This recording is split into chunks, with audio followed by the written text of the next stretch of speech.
প্রথমবার যেদিন আমি আমার বড় আপুর বর মানে আমার দুলাভাইকে দেখেছিলাম, সেদিনই আব্বুকে বলেছিলাম, এমন একটা কালো লোকের সাথে কখনোই আমার চাঁদের মতো সুন্দর আপুর বিয়ে হতে পারে না। আর আজ বাসর ঘরে তার জন্যই অপেক্ষারত আমি। ওই লোকটাই কিনা আজকে আমার স্বামী। শেষমেশ সেই অপছন্দের মানুষের সাথেই আমার বিয়েটা হলো। আপুর যখন বিয়ে হয় আমার বয়স তখন মাত্র 14, আপুর ছিল 19। আমরা 3 বোন আর 1 ভাই। আপু সবার বড়, আমি মেজো। আমার পরে ছোট বোন আখি আর সবার ছোট ভাই অয়ন। পড়াশোনার জন্য ছোটবেলা থেকেই নানুর বাড়িতে থাকতাম, তাই বাড়িতে তেমন একটা আসা হতো না। আপুর বিয়ে পাকাপাকি হওয়ার পরই আমাকে খবর দিয়ে আনা হয়েছিল। বিয়ের দিন বর দেখে আমার একটুও পছন্দ হয়নি। লোকটার গায়ের রং কালো, অথচ আমাদের এলাকায় সব থেকে সুন্দর মেয়েদের তালিকায় আপু ছিল 1 নম্বরে। গায়ের রং যেমন ধপধপে ফর্সা, এত প্রস্তাব আসতো যে আব্বু ভয়ে তাড়াতাড়ি বিয়ে ঠিক করে ফেললেন।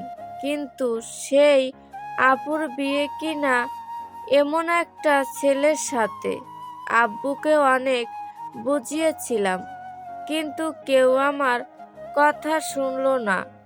উল্টো ছোট ফুফু আমাকে ধমক দিয়ে বলেছিলেন, তুই ছোট মানুষ, এত বেশি বুঝিস কেন? যেখানে আমরা সবাই দেখে শুনে বিয়ে দিচ্ছি, সেখানে তোর সমস্যা কোথায়? আর রূপ ধুয়ে কি পানি খাবি? কথায় বলে, সোনার আংটি বাঁকা হলেও চলে। ছেলে ভালো, অটল টাকা পয়সা, বিরাট কোম্পানির মালিক।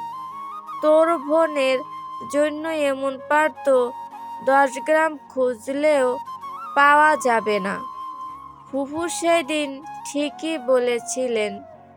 সোনার আংটির দাম হয়তো কমেনি, কিন্তু সময়ের আবর্তে আংটিটা আজ আমার আঙুলেই উঠে এলো।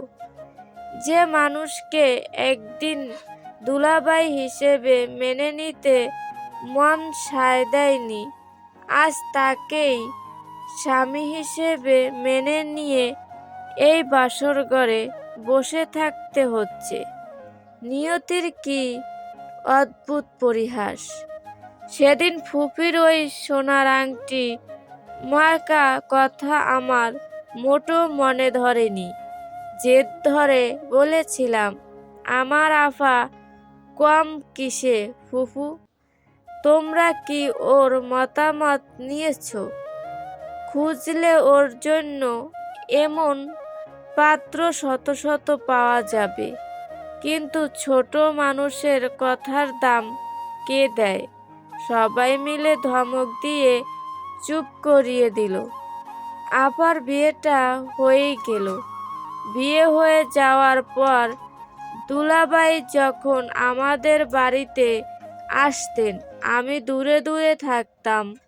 লোকটা আমাদের জন্য 2 হাত ভরে খাবার খেলনা নিয়ে আসতেন।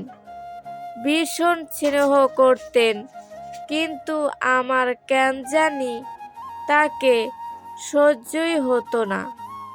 আপু যখন বাপের বাড়ি আসতো, আমি নানু বাড়ি থেকে আসতে চাইতাম না।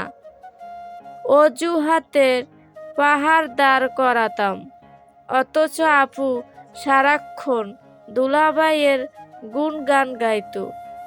যখন বুঝলাম লোকটা সত্যি আপুর কাছে প্রিয় হয়ে উঠেছে, তখন আমার ভেতরের সেই তীব্র ঘৃণাটা ধীরে ধীরে কমতে শুরু করলো। আপুর প্রতি আমার জেদ এতটাই ছিল যে আমি ওদের বৌভাতে পর্যন্ত যাইনি। বিয়ের প্রায় 1 বছর পর যখন ওদের অট্টালিকার মতো বাড়িতে গেলাম, আমার চোখ কপালে ওঠার দশা। অমন রাজকীয় আসবাবপত্র আগে কখনো দেখিনি। বাড়ির মানুষগুলো ভীষণ ভালো।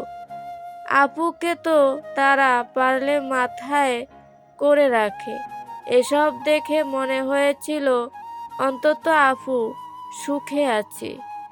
সময় বয়ে গেল, আমি বড় হলাম। এসএসসি পরীক্ষার পড়াশোনা নিয়ে ব্যস্ত হয়ে পড়লাম। আর ঠিক তখনই আমার জীবনে এলো অরিত্র, আমার প্রথম প্রেম। একই ক্লাসে পড়তাম আমরা। বন্ধুত্বের মায়া কাটিয়ে ওর পাগলামিতেই একদিন রাজি হয়ে গেলাম।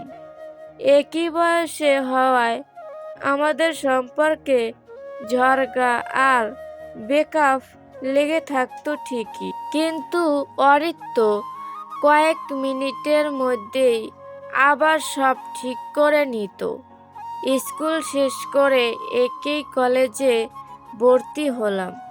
স্বপ্নগুলো ডানা মেলতে শুরু করলো, কিন্তু তারপর হুট করে একদিন সব শেষ হয়ে গেল। পুরনো কথাগুলো মনে পড়তেই চোখের জল বাদ মানল না। নিঃসন্দেহে অর্জু বিনোদন দিচ্ছি আর ভাবছি আজ আমি কোথায় বসে আছি। এই বাসরঘরটা তো আমার হওয়ার কথা ছিল না।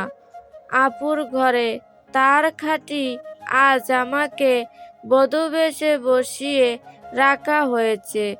চারিদিকে তাকিয়ে দেখলাম ঘরটা খুব একটা সাজানো হয়নি।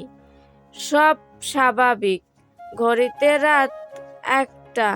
এই ভারী শাড়ি আর গহনাগুলো এখন আমার কাছে লোহার শৃঙ্খলের মতো লাগছে। দম বন্ধ হয়ে আসছে। হঠাৎ দরজার কর্জা খোলার শব্দ হতেই বুকের ভেতরটা ধক করে উঠল। আর চোখে তাকালাম। দরজায় দাঁড়িয়ে থাকা মানুষটা আর কেউ নয়, দুলাভাই। পরক্ষণেই মস্তিষ্কে বজ্রপাতের মতো একটা শব্দ আঘাত করল। না, উনি এখন আর দুলাভাই নন, উনি আমার স্বামী। স্বামী শব্দটা মনে আসতেই বুকের ভেতরটা যন্ত্রণায় দুমড়ে মুচড়ে গেল। কণ্ঠনালীতে দলা পাকিয়ে আসা তীব্র কান্নাটা আমি আর চেপে রাখতে পারছি না। যে মানুষটাকে ঘৃণা করে দূরে সরিয়েছিলাম, যার ছায়া পর্যন্ত মাড়াতে চাইনি, আজ তার সাথেই আমার সারা জীবনের ভাগ্য জুড়ে দেওয়া হয়েছে।